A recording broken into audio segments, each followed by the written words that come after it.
সবাইকে স্বাগত জানাচ্ছি। আমি শারমিন, আরজে শারমিন, আর আপনারা আছেন আরজে শারমিনের ইউটিউব চ্যানেলে, যেখানে আপনারা শুনতে পাবেন কুয়াশা ক্লাসিকের আজকের নতুন এপিসোড। তো আজকের গল্পটি আপনাদের জন্য যিনি রচনা করেছেন তার নাম হচ্ছে ভূতম প্যাঁচা, আর নাট্যাংশ পরিচালনায় ছিলেন আনিকা চৌধুরী প্রিয়ন্তী। জানিয়ে দিচ্ছি গল্পটির নাম এখন, তারপর সোজা গল্পে চলে যাব। আজকের গল্পের নাম হচ্ছে 666 দ্য ডেভিল নাম্বার। আসুন তাহলে গল্প শুরু করি। এই রাইসা, এই দাঁড়া। কি রে হারামি, কই ছিলি এতক্ষণ? ক্লাস শেষ হবার পর থেকে তোরে খুঁজতেছি। আরে নীল খেতে গেছিলাম, অনেকদিন গল্পের বই পড়া হয় না, তাই ভাবলাম একটা বই কিনে নিয়ে আসি। তো আজ আবার কোন গুপ্তধন নিয়ে এলি ওই পুরান বইয়ের দোকান থেকে? আচ্ছা, নতুন লেখকরাও তো ভালোই লিখছে, তুই নতুন লেখকদের গল্প পড়িস না কেন? শোন, নতুন বইয়ের মধ্যে না ওই গন্ধটা নাই, পুরনো বইয়ের মধ্যে একটা মিষ্টি ঝাঁঝালো গন্ধ আছে, তুই বুঝবি না। তো আজকে কি বই কিনলি সেটা বললি না? আজকে যে বইটা কিনছি ওটার নাম হচ্ছে 666 the Devil's number. Devil's number মানে যেটা বাইবেলে বর্ণিত আছে? শুধু বাইবেলে কেন, আমাদের ইসলাম ধর্মেও তো আছে, যে যখন দাজ্জাল আসবে তো ওই দাজ্জালের অনুসারীদের মাথার মধ্যে লেখা থাকবে যে তারা দাজ্জালের অনুসারী। তো ধরে নে ওরকম কিছু একটাই। তো তুইও কি এখন দাজ্জালের অনুসারী হতে যাচ্ছিস? ধর বেটা, এরকম অশিক্ষিতের মতো কথা বলতেছিস কেন? মানে একটা বই পড়লাম মানে আমি দাজ্জাল আর ডেভিলের মানে অনুসারী হয়ে গেলাম? না তা ঠিক, কিন্তু মানুষ কিন্তু ভালো জ্ঞানের দিকে যেমন ঝুঁকে, তেমনি খারাপ জ্ঞানের দিকেও খুব জলদি ঝুঁকে যায়। যাই হোক, বাদ দে। কই যাবি? কোথাও যাওয়া যাবে না, কারণ আব্বু আম্মু ডাক্তারের কাছে যাবে, তাই জলদি বাসায় ফিরতে বলছে। তুই কই যাবি এটা বল। আমার ডান্স ক্লাস আছে ধানমন্ডির দিকে। তাহলে চল, রিক্সায় তোর নামাই দিতেছি। না থাক, তুই যা। রাকিব আসুক, আমি রাকিবের সাথেই সবসময় ওদিকে যাই। ও, আমি তো ভুলেই গেছিলাম, প্রেমে মরা জলে ডোবে না। থাম তো। শোন, ওই গাথাটাকে গিয়ে তোর মনের কথাটা জানা, নাহলে ওই গাথা জিন্দিগিতে বুঝবে না যে তুই ওরে ভালোবাসিস। তুই কি পাগল হইছিস নাকি? আমি একটা মেয়ে হয়ে ওকে প্রপোজ করব? না করলে বসে থাক।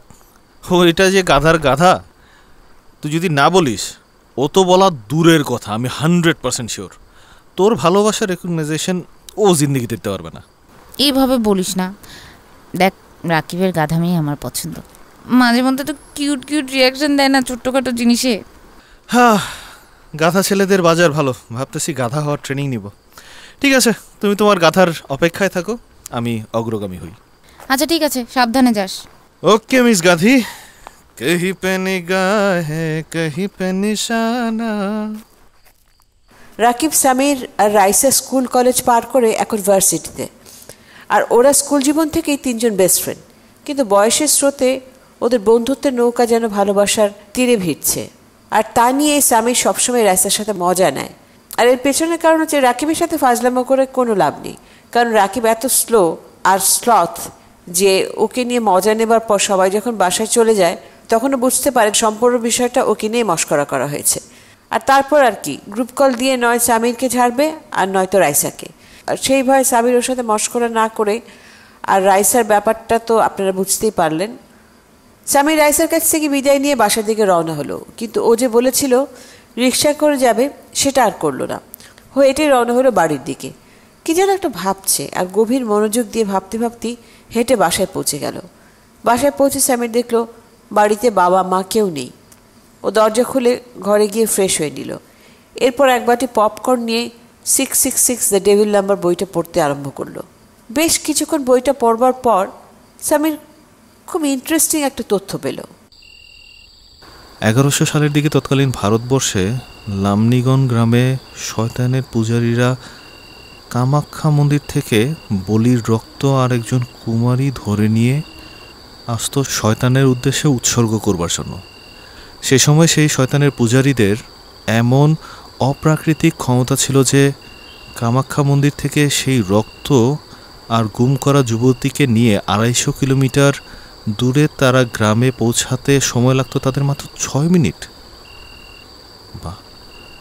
তাদের গ্রামে দুধারে ছিল দুটি তাল বা দিঘি, যার একটিতে বলির রক্ত ফেলা হতো আর অন্যটিতে জীবন্ত যুবতী মেয়েকে পাথরে বেঁধে ফেলে দেওয়া হতো।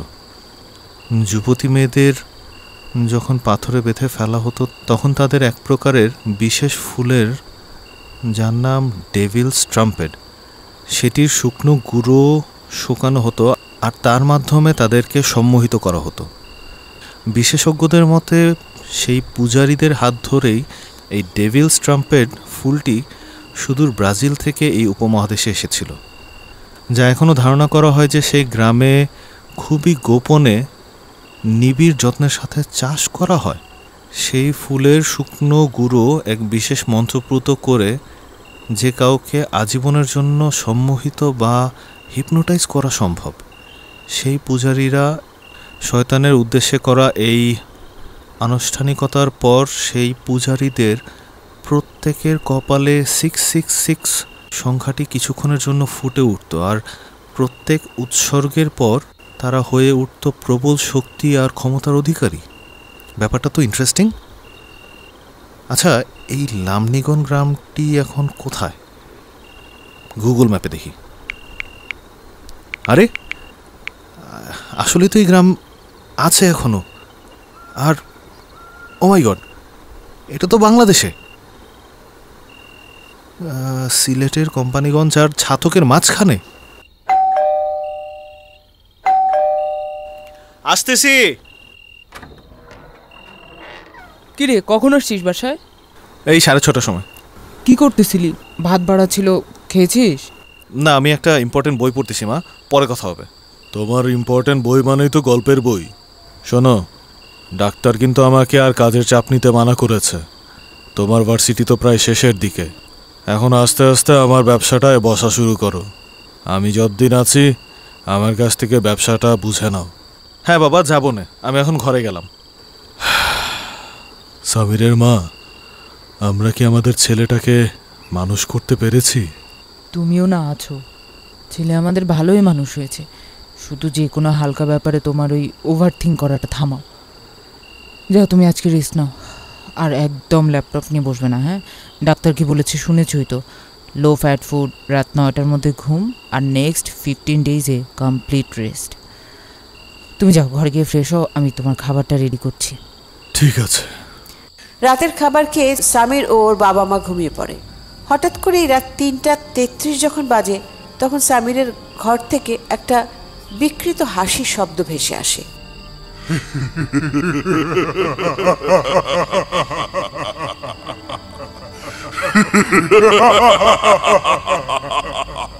সামিরের বাবা মা আতকে ঘুম থেকে উঠে সেই ঘরের দিকে ছুটে যায়। বেশ কিছুক্ষণ সামিরের ঘরের দরজা ধাক্কার পরও যখন সামির দরজা খুলছিল না, তখন সামিরের বাবা ঘরের দরজা যে ভাঙতে যাবে, ঠিক তখনই সামির দরজা খুলে আর সেই হাসিও সাথে সাথে বন্ধ হয়ে যায়। সামির, সামির, সামির! কিরে সামির, তোর ঘর থেকে এত জোরে হাসির শব্দ আসছিল কোত্থেকে? সামির বাবা, তুই ঠিক আছিস তো? মা, হ্যাঁ আমি ঠিক আছি। ওই আমি একটা মুভি প্লে করে ঘুমাই গেছিলাম, ওইটারই একটা সিন চলতেছিল হাসির, আমি বন্ধ করে দিছি। যাও তোমরা ঘরে যাও, আমি ঘুমাই। ঘরে যাও মানে? দেখি দেখি তোর ঘরের দরজা খোল, আমি তোর ঘরে চেক করব। উফ বাবা, তুমি না ভীষণ প্যারা দাও। মা, বাবাকে নিয়ে যাও তো, ঘরে যাও, আমার সকালে ক্লাস আছে, আমি ক্লাসে যাব।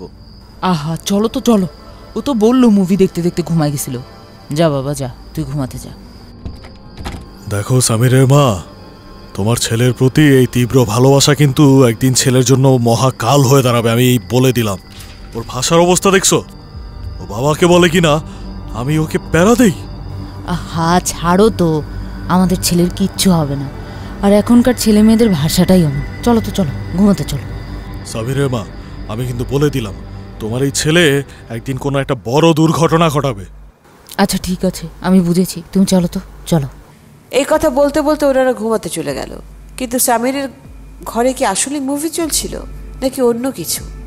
পরদিন সকালে সামির ঘুম থেকে উঠে ভার্সিটিতে চলে যায়।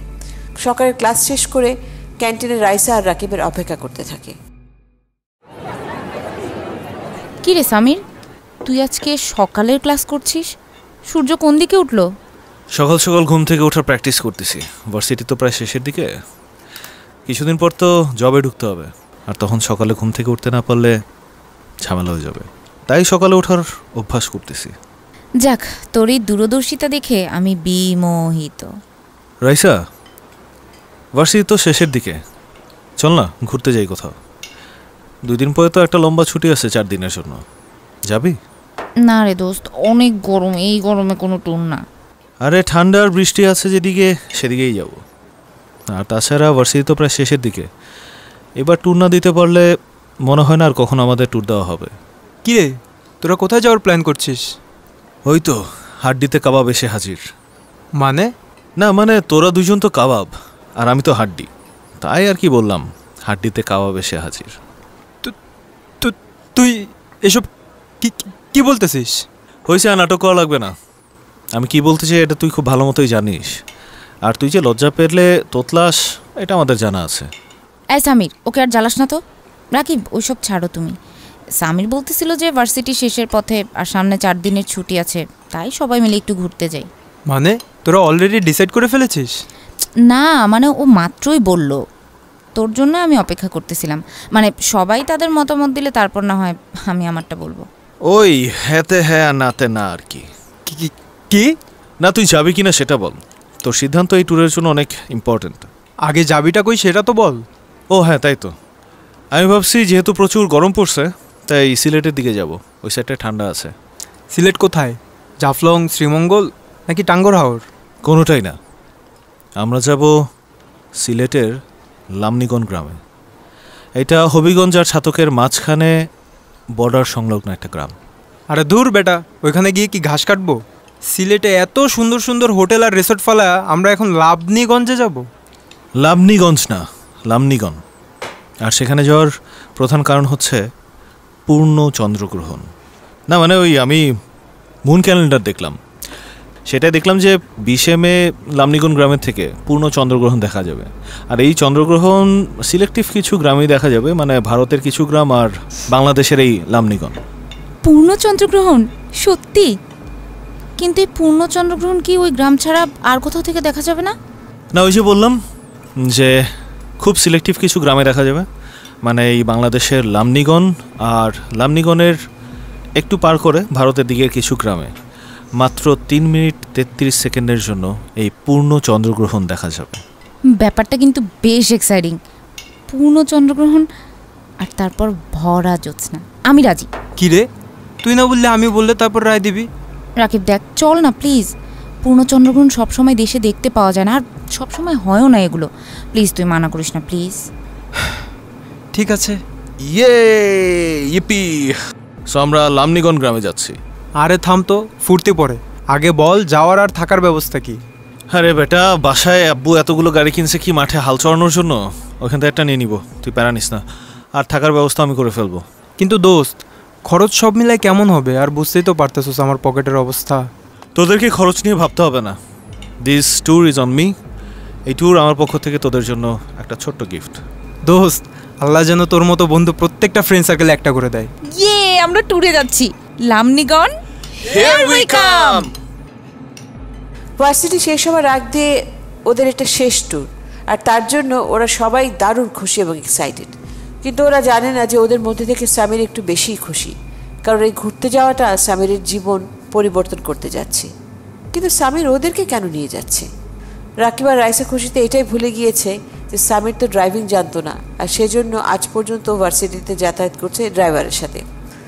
হয়তো ওরা ভেবে নিয়েছে যে গাড়ির ড্রাইভার চালাবে, কিন্তু ওদের এটা ভালোভাবে জিজ্ঞেস করা দরকার ছিল যে ওই রিমোট গ্রামে সামির থাকার কি ব্যবস্থা করেছে। কিন্তু ওই যে অতি উৎসাহ, অবশ্য সামির কি করে জিজ্ঞেস করলে ও সব উত্তর তৈরি করা ছিল, কারণ গতকাল রাত থেকে যে সামির আর আগের সামির নেই, ওর ভেতরে যোগ হয়েছে একটা বিশেষ কিছু ক্ষমতা। ড্রাইভিং তো তার মধ্যে ছিটে ফোটা মাত্র, সামিরের বিশেষ কিছু ক্ষমতার মধ্যে লামনিগঞ্জ গ্রামের একজন বিশেষ গোষ্ঠীর সাথে এক নিবিড় সম্পর্কে জড়িয়ে যাওয়া একটি। কারণ সেই জনগোষ্ঠী না সাধারণ মানুষের সাথে বসবাস করে আর না সাধারণ মানুষের চোখে ধরা পড়ে, আর সামির তাদের মাধ্যমেই সেই লামনিগঞ্জ গ্রামে ওদের থাকবার ব্যবস্থা গতকাল হতেই করে রেখেছে। কিন্তু সামির এত সব ক্ষমতা পেল কিভাবে?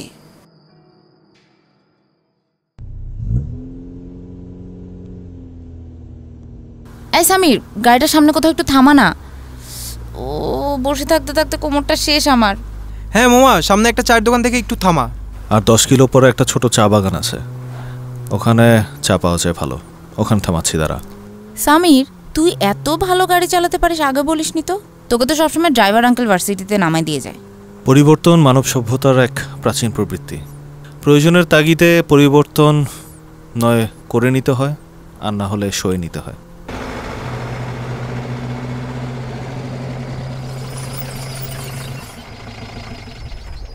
চললাম, এখান থেকে চাটা খেয়ে তাড়াতাড়ি রওনা দেওয়া লাগবে। যদিও আর বেশি দূর নেই, তাড়াতাড়ি পৌঁছাতে পারলে গ্রামটা তোদেরকে একটু ঘুরিয়ে দেখাতে পারবো।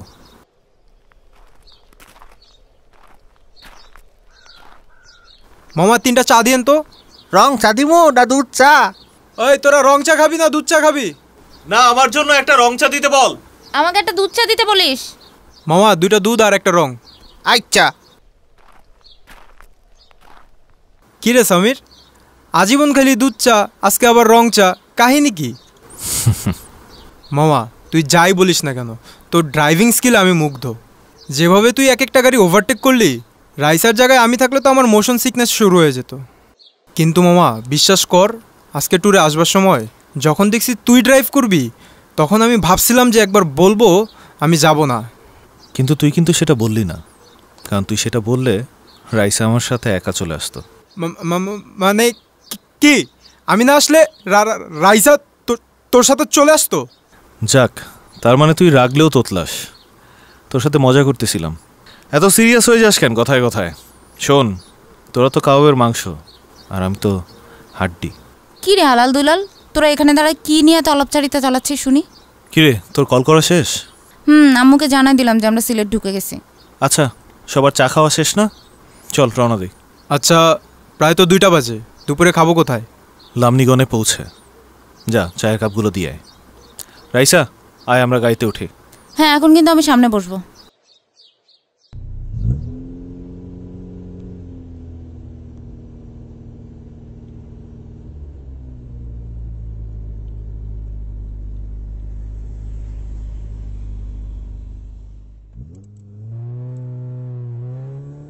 সামির, তুই থাকার জায়গা ঠিক করছিস তো? আকাশ কিন্তু কালো হয়ে আসছে, গিয়ে আবার বৃষ্টিতে দাঁড়ায় থাকতে হবে না তো? না, তোকে নিয়ে কি বৃষ্টিতে দাঁড় করে রাখতে পারি? অবশ্য রাকিবকে একা নিয়ে আসলে ওখানে দাঁড় করে রাখতাম। আচ্ছা, তোর হইছে কি রে? তুই এই কয়দিন রাকিবের পিছনে এমন করে লাগছিস কেন বলতো? মাঝে তো এমন খেপাইতি না? ভার্সিটি শেষের দিকে, তার মধ্যে শেষ ট্যুর। এখন মজা নিব না তো কখন নিব? তাই একটু মজা নিতেছি ওর সাথে। আমারও দিন আসবে রে বন্ধু, আর তোমার যে কাহি পে নিগাহে কাহি পে নিশানা, সেটা আমি ভালোই টের পাচ্ছি। কহি পে নিগাহে কহি পে নিশানা। শোন, তোদের জন্য একটা দুর্দান্ত থাকার জায়গা ব্যবস্থা করছি। যে জায়গাটায় আমরা থাকবো এটা একটা রেস্ট হাউস। কিন্তু ইন্টারেস্টিং ব্যাপার হচ্ছে, দ্বিতীয় বিশ্বযুদ্ধের সময় সেই রেস্ট হাউসের নিচে একটা জাপানিজ বাংকার ছিল। পরে ব্রিটিশরা এসে সেই বাংকারকে মাটি চাপা দিয়ে উপরে রেস্ট হাউস বানায়। সেখানে আমরা থাকবো। দোস্ত, গিয়ে কি খাবারের ব্যবস্থা হবে? কোথায় আমার জান শেষ। সব ব্যবস্থা করা আছে মেরি জান। সামির, ও সরি, রাকিবের জান।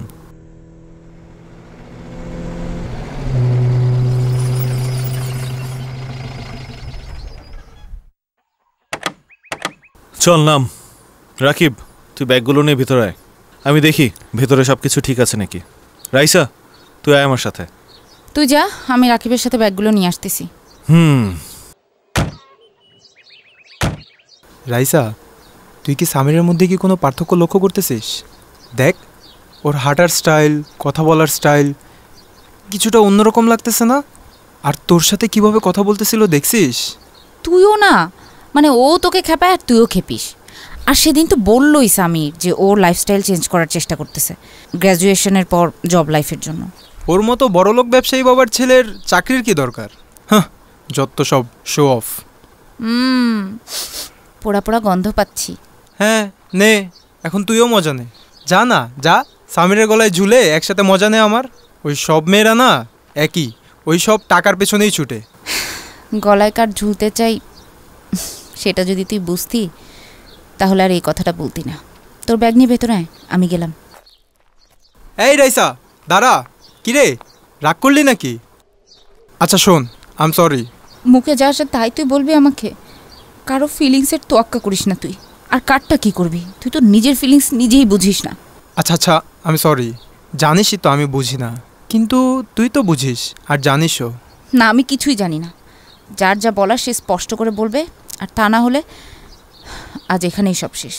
আচ্ছা শোন না Raisa, I love you. Rakib, কি বললি তুই? I love you. এই রে তোতলা রে, আই লাভ ইউ টু। তুই জানিস তোর কাছ থেকে এই কথা শোনার জন্য আমি কতদিন ধরে ওয়েট করতেছি। তোদের প্রপোজ করা শেষ হলে ভেতর আয়, খাবার দিয়ে দিছে। আসতেছি। রাইসা, সামির কিভাবে বুঝলো বাড়ির ভেতর থেকে আমি তোকে প্রপোজ করতেছি? আরে ও মজা নিচ্ছে, কিন্তু ভেতরে গিয়ে ওকে গুড নিউজটা দিতে হবে। চল চল ভেতরে চল।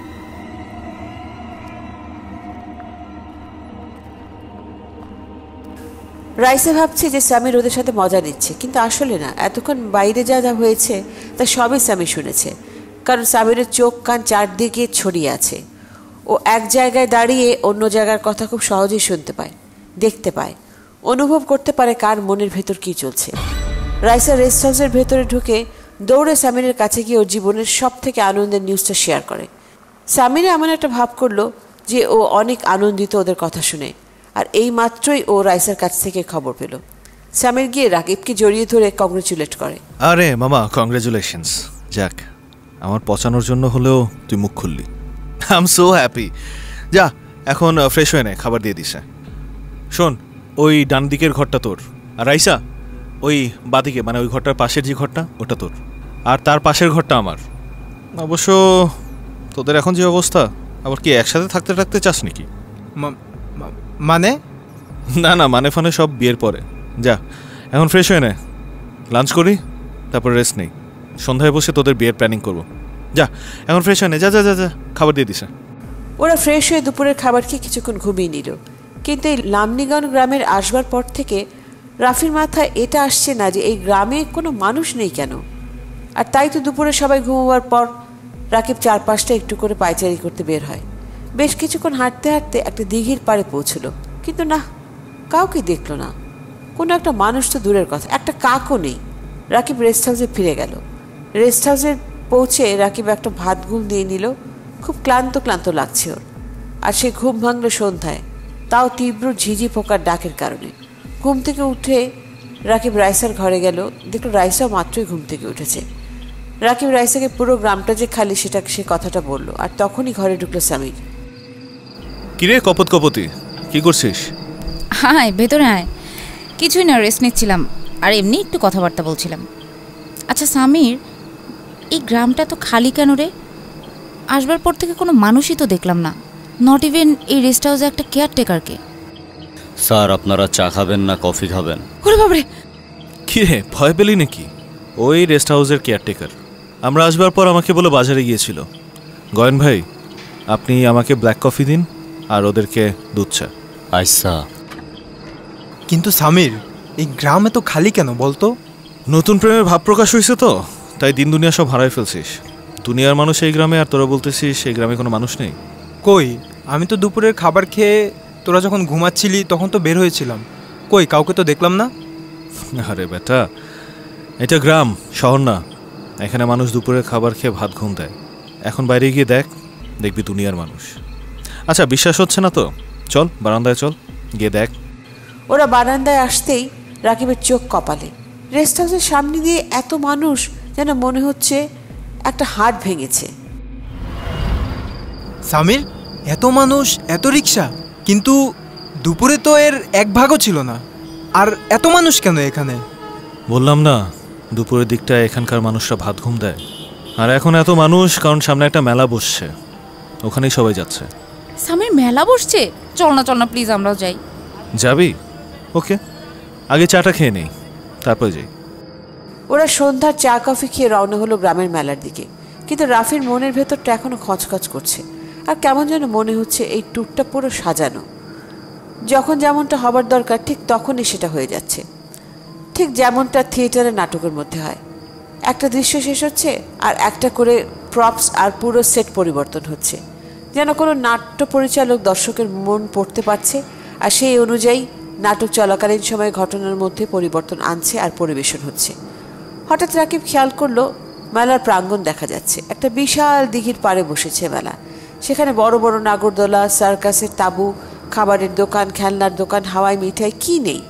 কিন্তু দুপুরের দিকটা তো রাকিব এসেছিল এদিকে, কিন্তু তখন তো এই দিকটা পুরো খালি ছিল। তাহলে এখন এত বড় মেলা আর এত মানুষ আর এত আয়োজন কিভাবে সম্ভব হলো? রাইসা শোন, বল। একটু দাঁড়া, সামিরকে একটু সামনে যেতে দে। কি হয়েছে বলবি? রাইসা, তোকে আমি বললাম না আমি দুপুরে বের হয়েছিলাম? আমি এই যে এদিকেই আসছিলাম, এই দিঘির পারে।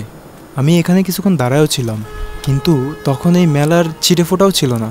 জাস্ট আমরা ঘুমিয়ে উঠতে উঠতেই এত বড় মেলা, এত মানুষ, কি করে? তোর কি জ্বর টর কিছু আসছে নাকি? হ্যাঁ, তুই গেছিস কই আর এখন বলতেছিস মেলার এখানে কিছুই ছিল না? মাই ডিয়ার বয়ফ্রেন্ড, তুমি কি আবার কিছু সেবন টেবন শুরু করেছো নাকি? হ্যাঁ কিরে, তোরা পিছনে কি করতেছিস? এদিকে আয়, চটপটি খাবি রাইসা? চল, ডাকতেছে। দাঁড়া, আসতেছি। এই নে রাইসা, তোর জন্য বেশি ঝাল আর টক দেওয়া ফুচকা। আর মাই ডিয়ার শার্লক হোমস, এই নে তোর জন্য মিষ্টি টক দেওয়া ফুচকা। তুই খাবি না? না, আমার কয়েকদিন টক খাওয়া মানা, আর সাথে কাঁচা রসুন আর পেঁয়াজও। কেন? এগুলোতে আবার কি সমস্যা? কেন, তুই তো শার্লক হোমস হয়ে যাচ্ছিস দিন দিন, খুঁজে বের কর। কেন? মানে? না কিছু না, বাদ দে। রাইসা, জানিস সেই গ্রামের দুই দিকে দুইটা দিঘি আছে। অবশ্যই এগুলো এত বড়, সেটাকে দিঘি বলাটা ভুল হবে। বলতে পারিস মোল্লাই ক্রিক বা খাল। একটার নাম লহুতাল আর আরেকটার নাম রুহ বা জীবনতাল। ইন্টারেস্টিং ফ্যাক্ট হচ্ছে লহুতালের পানি মিরাকুলাসলি লাল কালারের, আর জীবনতালের রং একদম টলটলে নীল। আমরা এখন যেই তালটা, মানে যে দিঘির পাড়ে বসা, এটা রুহতাল। সাউন্ডস লাইক হরতাল। কিরে রাকিব, তুই এমন মুখ গোমরা করে বসে আছিস কেন, হরতালের পিকেটারদের মতো? সামির, তুই এই গ্রামের ব্যাপারে ভালোই জানিস তো দেখতেছি। তোর কথা শুনে আর আমাদেরকে যেভাবে নিয়ে ঘুরছিস, তাতে তো মনে হচ্ছে এর আগেও তুই এই গ্রামে এসেছিস। আমার সস্তা শার্লক, এখন কোনো গ্রামের ব্যাপারে জানতে হলে সেই গ্রামে বারবার আসতে হয় না। ইন্টারনেটে কিছুক্ষণ ব্রাউজ করলেই প্রত্যেকটা ব্যাপারে খুব ভালো মতো জানা যায়। অবশ্যই এই গ্রামের ব্যাপারে আমি জেনেছি বই পড়ে। বই পড়ে মানে? তুই না কয়েকদিন আগে একটা বই পড়তেছিলি, কি যেন নাম? 666 ডেভিলস নাম্বার। পড়া শেষ তোর বইটা? কি নিয়ে লেখা হয়েছিল রে বইটা? মানে শয়তান ফয়তান নিয়ে? আপনাকে 90 টাকা হইছে। ও হ্যাঁ, এই যে এই নেন। স্যার, আপনারা মনে হইতেছে শহর থেকে আইছেন, বেশিক্ষণ বাইরে ঘোরাঘুরি করেন না। এই গ্রামে রাইতের বেলায় জঙ্গলে কুত্তা আর শিয়াল করে। হ্যাঁ, এই রাকিব, রাইসা, চল রেস্ট হাউসে ফেরত যাই। আর একটু ঘুরতাম। আচ্ছা চল, নাইলে পরে আবার শিয়ালের দৌড়ানি খাইতে হবে। ওরা রেস্ট হাউসে ফিরে এলো। তারপর বন্ধুরা একসাথে হলে যা হয় আর কি, আড্ডা, গসিপ, এসব করতে করতে কখন যে 9:30 বেজে গেল তার হদিস নেই কারো। এর মধ্যেই হাজির হলো রেস্ট হাউসের কেয়ারটেকার। স্যার, আপনাদের খাবার দেওয়া হয়েছে, খেতে আসুন। হ্যাঁ চল, ডিনারটা সেরে ফেলি। হ্যাঁ চল। সামির, সামির, খাবারগুলো কিন্তু ভালোই রান্না করে না? খেয়েই বোঝা যাচ্ছে ফ্রেশ। কেয়ারটেকার সাহেব, এগুলো কি আপনি রান্না করেছেন? জি, আমি রান্না করেছি। যাক, পুরো ট্রিপে রাকিবের মুখে তো একটা প্রশংসা শোনা গেল। কেয়ারটেকার সাহেব, আপনাকে তো নোবেল দেওয়া উচিত। কিরে, কি হয়েছে? পানি খা। দে তো।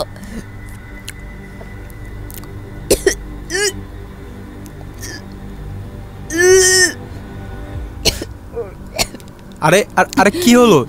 বমি করতেছিস কেন? চল চল, ওয়াশরুমে চল। আমার শরীরটা কেমন যেন ছেড়ে দিছে রে, আমি ওঠারও শক্তি পাচ্ছি। নেন, এটার মধ্যে বমি করেন। রাইসা, তুই চাপ নিস না, একটু শান্ত হ। এই যে নে, এই বোলটা নে। কেয়ারটেকার কোথা থেকে যেন একটা বোল নিয়ে আসলো, কিন্তু বোলটা কিন্তু ভারী অদ্ভুত। মাটির বোলটায় কেমন যেন মানুষ আর অনেক কিছু খোদাই করা। পাত্রটা দেখে রাকিব অনেকক্ষণ তার দিকে খেয়াল করলো। বোলটা লাল মাটির। এমন মাটির পাত্র কখনো কোথাও দেখেনি রাকিব।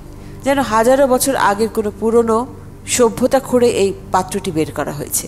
এদিকে রাইসা বমি করতে করতে বেশ খানিকটা রক্তর মুখ থেকে বের হয়ে পড়লো পাত্রটার মধ্যে। আর ঠিক তখনই যেন রাফির ঘোর কাটলো। রাইসা, রাইসা, রাইসা, কি হলো? তোর মুখ থেকে রক্ত বেরোচ্ছে কেন? জানি না। আমি কিছুই জানি না। চল চল জলদি চল, তোকে ডাক্তারের কাছে নিয়ে যাই। এই সামির, গাড়ি বের কর। না, আমি কোথাও যেতে পারবো না। আমার শরীরে কোনো শক্তি নাই, কোনো শক্তি নাই, শক্তি নাই। রাইসা, রাইসা, এই সামির, তুই দাঁড়ায় আছিস কেন? আহা, ও বললো তো যেতে পারবে না, মনে হয় ফুড পয়জনিং হয়েছে। আর তাছাড়া ওই চা খাওয়ার পরে গাড়ির সামনে বসছিল, হয়তো নাক দিয়ে ধুলোবালি ঢুকছিল। ওকে রেস্ট নিতে দে, রাতে যদি আবার এরকম হয় তাহলে গাড়ি তো আছেই, হাসপাতালে নিয়ে যাব। ওরা রাইসাকে ওর ঘরে নিয়ে গিয়ে শুইয়ে দিল। সামির বলল, রাকিব তুইও রেস্ট নে। রাকিবের কাছে এখন কোনো কিছু ভালো লাগছে না, কিন্তু এই বাড়িতে রাইসা একা একটা মেয়ে, তাই ওর ঘরে থাকাটাও রাকিবের উচিত হবে না। যেহেতু রাকিবের ঘরটা রাইসার ঘরের পাশেই, তাই ও ভাবলো সারা রাত জেগেই থাকবে। আর তারপরই ও ওর ঘরে চলে গেল।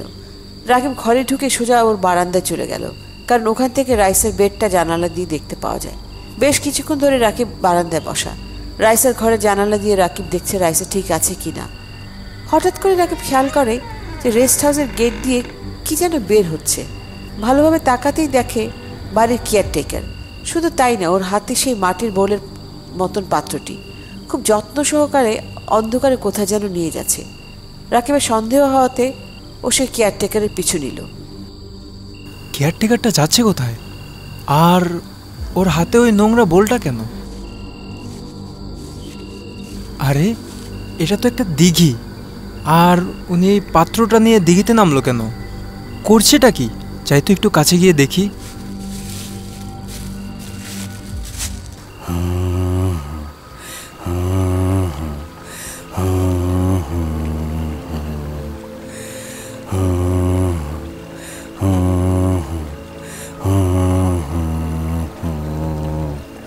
লোকটা কি মন্ত্র পড়ছে নাকি? সামির না বলেছিল এই গ্রামে আরেকটা দিঘি আছে, ওটার নাম কি যেন লঘুতাল? তার মানে এটা কি ওই দিঘি? কিন্তু লোকটা মন্ত্র পড়তে পড়তে ওই রক্তভূমি পানিতে ফেলছে কেন? লোকটা কি তাহলে? হ্যাঁ, ব্ল্যাক ম্যাজিক। কিরে সামির, তুই আর কি বললি? Black magic? হ্যাঁ, ঠিক ধরেছিস আমার শার্লক হোমস। ওই কেয়ারটেকার এখন যেটা করছে এটা একটা প্রাচীন কালো জাদুর প্রথা। কিন্তু কেন? আর তুই কি এসব ব্যাপারে আগে থেকে জানতি? হোমা, জানি মানে কি? আমি তো এসব করাচ্ছি। মানে তোদেরকে এই গ্রামে নিয়ে আসা, রাইসার খাবারের মধ্যে ধুত্রার হালকা বিষ মেশানো, এই রক্তভূমি, এই রক্তভূমির বিসর্জন সবই তো আমার করা। কিন্তু কেন? আর তুই রাইসার ক্ষতিই বা করতে চাস কেন? হে মা, ছিছি, না না না না না, রাইসার ক্ষতি তো চাই না, শুধু রাইসাকে চাই। ক্ষতি যা হওয়ার সেটা তো তোর হবে। মানে কি সামির? তুই শিক্ষিত একটা ছেলে হয়ে এসব করছিস? হ্যাঁ, করছি। আচ্ছা আচ্ছা, তোর শেষ ইচ্ছে হিসাবে তোর এই কনফিউশনটা আমি দূর করে দিই, ঠিক আছে? শোন, আমি কিছুদিন আগে শয়তানের সাথে একটা ডিড করেছি, মানে চুক্তি। শয়তান আমাকে রাইসাকে পেতে সাহায্য করবে, আর তার বিনিময়ে শয়তানকে উদ্দেশ্য করে আমার একটা মানুষ বলি দেওয়া লাগবে।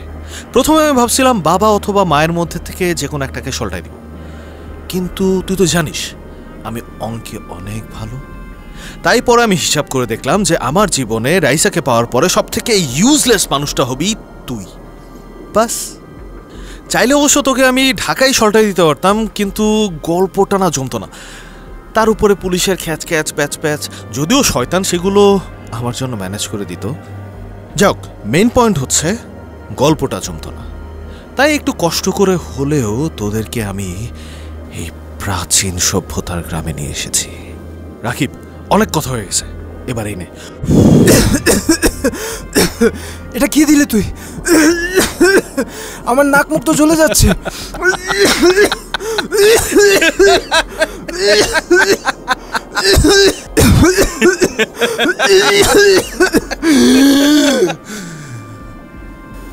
রাকিব, হ্যাঁ বন্ধু চল, তোর বলির সময় হয়ে গেছে, চল।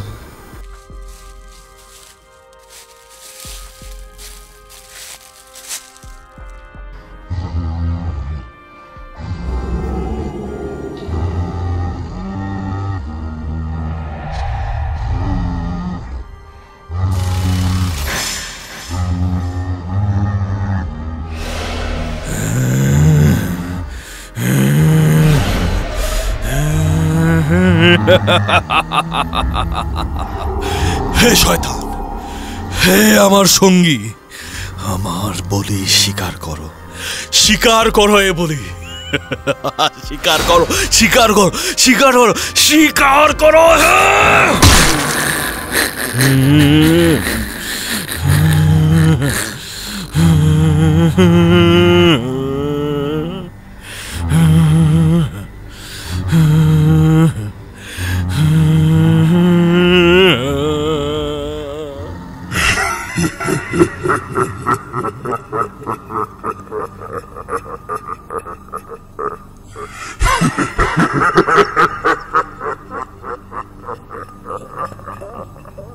সামির এক কোপে রাকিবের মাথাটা দেহ থেকে আলাদা করে দিল।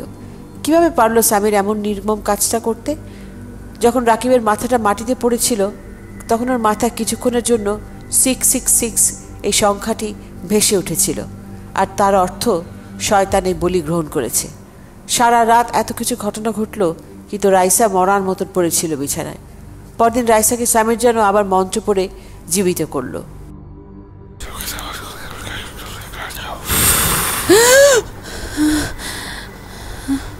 সামির, কিরে ঘুম ভাঙলো? হ্যাঁ খুব ফ্রেশ একটা ঘুম হয়েছে রে। জানি। আজকে আমরা কি কি করবো সামির? আগে আমাদের একটা পুলিশ রিপোর্ট করতে হবে, রাকিবের মিসিং রিপোর্ট। সেখানে কি বলতে হবে সেটা তো তুই জানিস। বলবো আমাকে প্রপোজ করেছিল, কিন্তু আমি তো তোমাকে ভালোবাসি, তাই ওকে আমি রিজেক্ট করে দিই। আর তারপর থেকে ও অনেক আপসেট হয়ে যায়, আর তারপর রাতে আমরা ঘুমাতে যাই, দেন সকাল থেকে ও মিসিং। Good girl. আর সেই রিপোর্টটা করার পর আমরা ঢাকায় যাব। যাও ফ্রেশ হয় নাও, যাও যাও যাও যাও যাও যাও।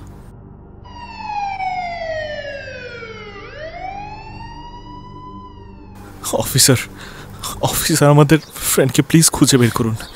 আমি যদি বুঝতাম যে ও আমার ওপর রাগ করে আমাদের ছেড়ে চলে যাবে, তাহলে হয়তো আমি ওকে আরো বোঝাতাম।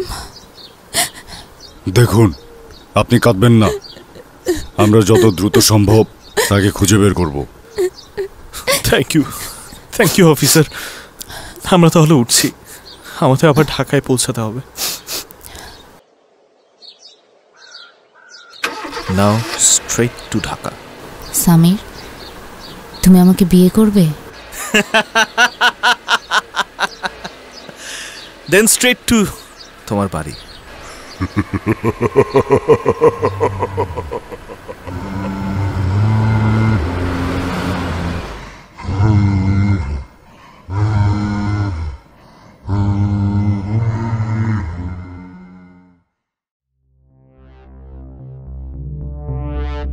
তো বন্ধুরা, এই ছিল আজকে আমাদের কুয়াশা ক্লাসিকের গল্প, যার নাম 666 ডেভিল নাম্বার।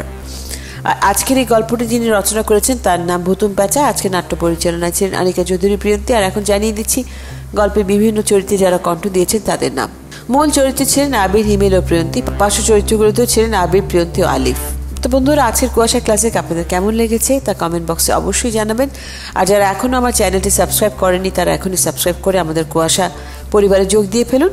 তো আজকের কুয়াশা ক্লাসিক থেকে আমি আরজে শামীম বিদায় নিচ্ছি। সবাই খুব ভালো থাকবেন। শুভরাত্রি।